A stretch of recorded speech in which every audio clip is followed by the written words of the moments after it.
Hello everyone, my name is Void, and I'm going to talk about the theology and mythology behind the game Outlast. This is mostly speculation on my part because I'm a mythology nerd, so don't take any of this as gospel, which is a very good segue because we're going to talk about Father Martin, or who I casually refer to as Uncle Fester. So, Father Martin, he is the one that summons the Walrider, which is a type of German nightmare demon, otherwise known as an Alp. It's more commonly known as an Alp, so if you want to look it up, use that. But, Father Martin himself, I'll talk about the Alp later, but Father Martin himself, names always have meaning and power behind them. Now, the name Martin could be from Martin Luther, Martin of Tours, or Pope Martin something. I forget his last name. But I figure it's gonna be some connection between the three of them. What Martin Luther did was show the problems with the Catholic Church and thus created Lutheranism. But I think he has an association with Pope Martin because Pope Martin was exiled for kind of talking to the enemy. It was during the time where there was not a good relationship between Christians and Muslims, and there still isn't because everything. But if you consider that, where was I going? Oh, that he is summoning a demon, it's an Alp or a Walrider is a demon, as his new god. You can see how it kind of has the connection between Martin Luther and Pope Martin. Now, why I think that the Walrider is referred to as the Swarm is because an Alp or a Walrider or a mare, whatever name it's called by, they have the ability to transform into different animals or shapes using powers. So it would make sense for it to be referred to as a swarm because one of its most common forms is a moth. Now, because it's a moth, it's more like kind of like a hive, even though it's not bees. But Martin and the Walrider are kind of the heads of the hive, and the patients are the workers. Now, what Alps do is that they inflict nightmares and drink blood and not good things. So, with people that are already slightly mentally unstable, by causing hallucinations from nightmares and lack of sleep, it could drive them to murder because they're hallucinating these things and monsters that aren't really there. So, technically, nothing is the patient's fault, and this is all Father Martin's fault. However, I don't understand why Father Martin, if he is kind of like the head of the hive, why are they after him? Why are they after me? You know, it's that kind of thing. Now, another part of this is that the word asylum in itself means sanctuary. So, these poor people were coming to get help and find a home, but unfortunately, Father Martin is the actual villain of this game, even though he's kind of guiding you and helping you along.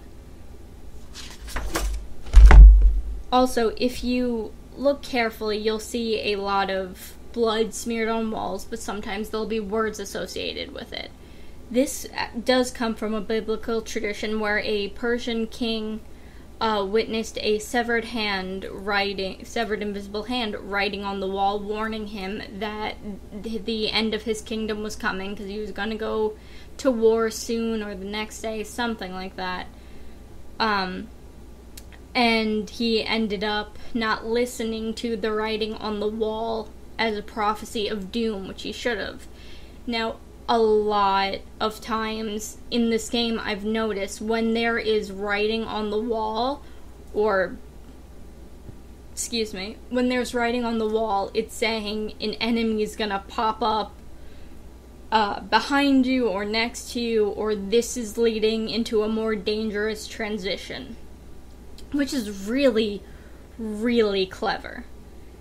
Now, I don't think Father Martin has complete control of the wall writer as he thinks or as it's perceived, whatever. I think the wall writer is just using him because, as a priest, he would know how to summon demons because, I studied necromancy for a little bit.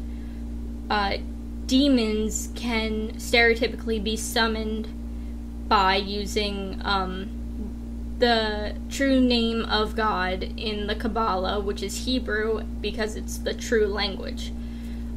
So you would do your pentagram, or whatever you want to call it. The Seal of Solomon is stereotypically used because Solomon controlled demons using a ring that had the Star of David on it with the Kabbalah.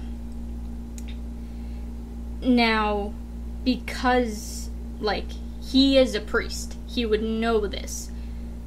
He, doesn't exactly have complete control because he would have had to need to write his name along with the Kabbalah, the true name of the Lord in Kabbalah, and, a bunch of other things.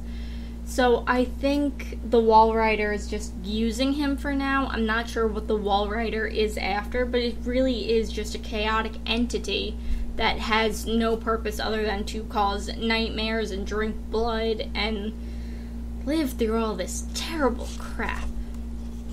Another thing which I found interesting is occasionally on some of the walls, with the writing on the wall, you will see a cross that's kind of hollowed out and has not exactly open end, but wider at the ends. This is a variation of what's known as the butted cross, which represents the 12 apostles and the Father, Son, and Holy Spirit, depending on which source you look at. Now, this is important because in necromancy, which in the later medieval period was used as just summoning demons rather than playing with corpses, you had to, aside from God, you had to ask for, the Father, Son, Holy Spirit, and all these demons, and the Virgin Mary, in order to summon and control a demon. And I think that is it. I wrote everything down in a notebook because I am just trying this for the first time because a lot of people on Vote or Voat, I'm not sure how it's pronounced, said this would be a good idea. So this is a trial run. Thank you for watching. If you want me to expand on this or do another one when I finish the game, please let me know and I will do it. So, thank you. Be sure to like, comment, and subscribe if you enjoy me or my videos in general. I will probably do more of this. I want to do one for Child of Light because there's a lot of mythology buried in that, and I think it's fascinating. So stay safe, and I will see you guys next time. Bye!